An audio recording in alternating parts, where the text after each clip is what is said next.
अभी अभी दोस्त जो है ना बाहर जा रहा था एक कस्टमर के पास। तो मैंने कहा नहीं जाना यार। कह रहा क्यों? मैंने कहा हालात ख़राब है कराची के और रिस्क है बाहर जाना। कैसे? मैंने कहा भाई देख, पाकिस्तान में रहना ही रिस्क है। अब पाकिस्तान में अगर आप ज़िंदा हैं तो मतलब ये एक मिरेकल है, आप ज़िंदा हैं। अदरवाइज़ जो है ना ये रिस्क है पाकिस्तान में कि आप निकलेंगे तो कोई गाड़ी जो है ना ट्रैफिक में हाई स्पीड ओवर स्पीड ठोक देगी, या फिर जो है ना आपको कोई उड़ती हुई गोली आके लग जाती है। मेरे जानने वाला एक बंदा था, मतलब बंदी थी, उसका हस्बैंड, वो अपने हस्बैंड के साथ जा रही थी पुरानी सब्जी मंडी से, ऐसे ही उड़ती हुई गोली आई और उनको आके बेचारे को लगी, वो मर गए।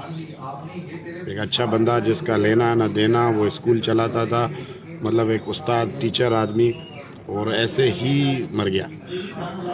तो दोस्त हंस रहा है कि भाई जो है ना ये तुम बहुत कमीने हो, जो है ना ऐसे रिस्क। मैंने कहा भाई पाकिस्तान में रिस्क है, तुम निकलोगे गाड़ी ठोक देगी, डकैत आएगा तुमसे मोबाइल छीनेगा, तुम नहीं दोगे तुम्हें गोली मार देगा, ओवर स्पीडिंग से मर सकते हो तुम, किसी भी तरीके से पाकिस्तान में मर सकते हो भाई।